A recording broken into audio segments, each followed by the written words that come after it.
Hi everyone, I know it's been a while since I made my last video. My own personal healing process required me to step away for a while, but over the past couple of months it's just come to my attention that whenever I see someone, they bring this video up, and it's just bringing up a lot of conversation, and it is getting rid of the stigma behind child abuse and mental health, like my goal was in the beginning of making these. And so I've had a lot of people also during quarantine reach out and message me, and it's just been a bad mental health time for a lot of people, and they've been stuck in their thoughts. And so a lot of people have been sharing their stories, and with the Save Our Children going around, a lot of people are feeling more empowered to share their own personal stories, and this is an amazing thing. It's so heartbreaking that it happens to so many people, but it just gives me so much joy that the strength that these individuals are finding to stand up for themselves and use their voices and to face the traumatic things that they have gone through in order to try and find healing themselves. And so I've really been praying hard about this and felt it on my heart to kind of do another video about my personal forgiveness testimony, because this is something I've received a lot of questions about from individuals who have been abused or assaulted, about where does forgiveness come into play. And so I'll kind of start at the beginning of last year. I first started going to counseling, and so the end of my senior year, so it had been one full year whenever quarantine hit. And during that first year of counseling, I'm not gonna lie, it's the best thing that's ever happened to me, but it was one of the hardest times, because you can't heal until you kind of acknowledge what's happened to you. So when you go to counseling, you have a lot of these things that you've suppressed come back and resurface, and it triggers you. And I mean, you can have bad nightmares, and you're just trying to kind of you're walking into counseling, but then as soon as you walk out of that door of counseling, you're supposed to just walk into your regular life and act like everything's fine, and you didn't just bawl for an hour talking about the most traumatic things and ugly memories you ever have, and then you go coach a basketball practice, or you go sit at your desk, or you go to lunch with a friend, or whatever it is that you have to get back to your normal life with. And so it's a really difficult time. And it kind of, when quarantine hit, a trigger happened in my personal life, and it was just one of my biggest fears and insecurities, and just one of my abandonment issue things kind of happened. And so it kind of brought me to my knees, and I didn't really know what to do. I was kind of sleeping all day. I was in like a depressed state, and it has nothing to do with anyone but just this trauma. I mean, I know in my mind, I'm like, you're being dumb, Alexis, you're fine, everything's okay, but just subconsciously, you can't get over it. It just feels like this deep wound is being like a knife's in you, and it's just getting dug deeper and deeper. And so I was feeling really isolated during quarantine, because I can't have normal conversations with people. I can't go do things to get my mind off of it. I'm just stuck. And so I reached out to one of my friends who's my spiritual community, and she's always just been right there for me. And I kind of laid everything out to her, how I was feeling. We prayed together, and then she invited me into this study, and we started going through the New Testament every day. I was getting in the Bible, and I had this hunger for God like no other. Like, every single day, all I wanted to do was wake up and get in His Word.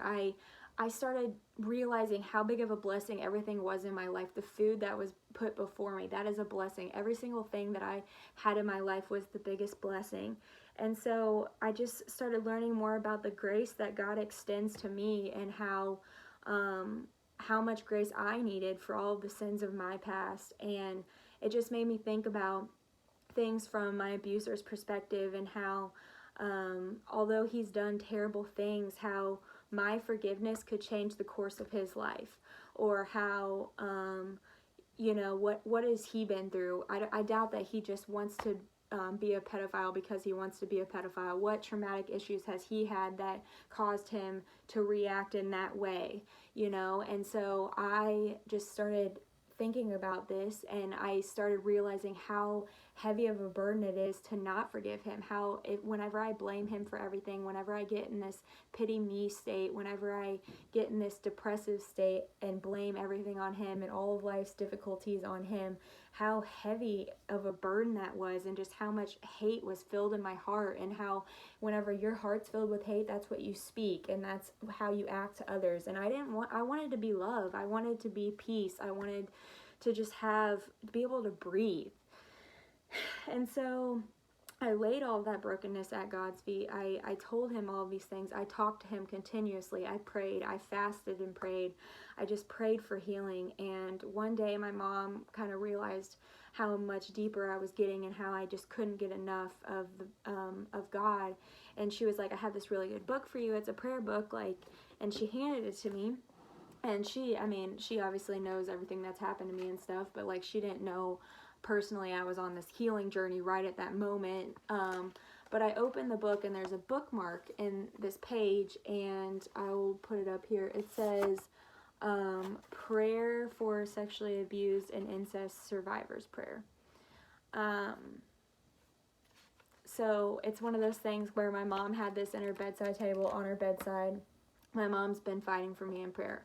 I know that woman's been fighting for me and put prayer since the day that she found out that it happened to me. And just, that was a God thing for me. That was knowing that and reading this prayer that I know my mom has said over and over, the fact that she has it bookmarked, and I doubt she even thought about that whenever she handed it to me.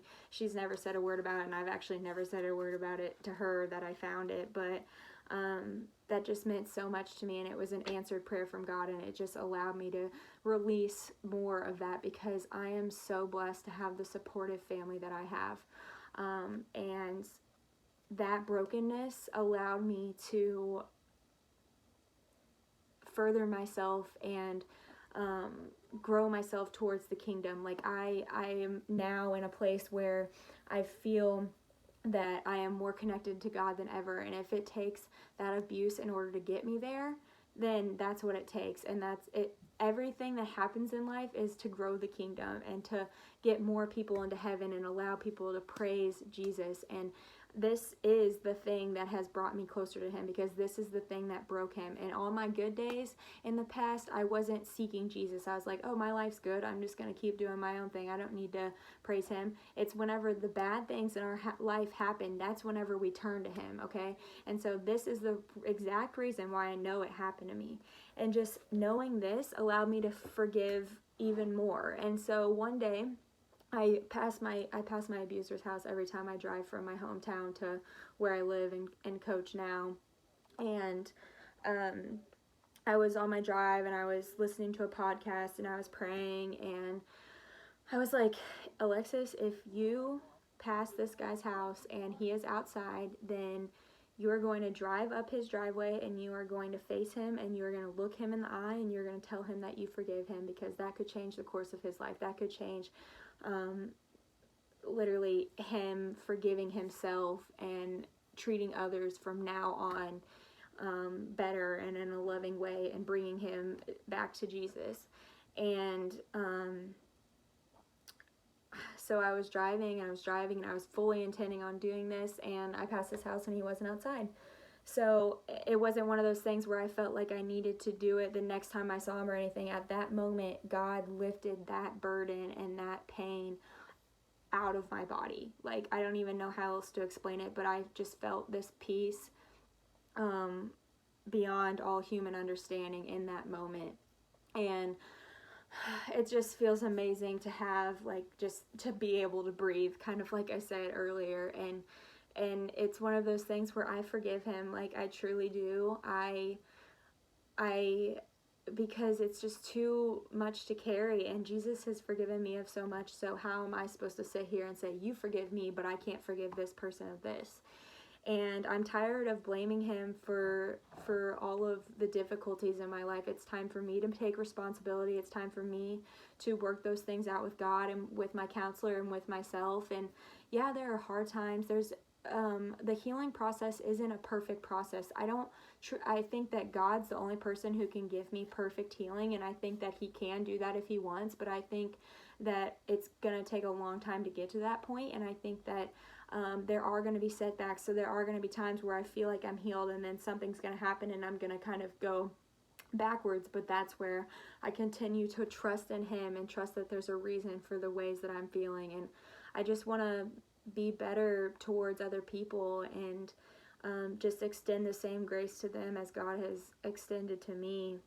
And I've had my friend battle for me in prayer. She has told me that she's been given the gift of dreams from God, and she's told me that in her dream I was this like broken mosaic, and God looked at me and told me that I would be truly 100% healed, and then I transformed into all of those broken pieces of that mosaic, created a newly whole mosaic. And to know that I have people battling for me in prayer, to know that I have a family that just supports me and has been my shoulder to cry on, and friends that have talked me through and let me cry to them, and my counselor who's just been so good to me. It's just so important to find that community who does try their best to understand you. It's one of those things where we never feel understood, but if someone tries to understand you, then that's all you can ask for in this world, in this earthly world, and you have to know that God is the only person who will understand you.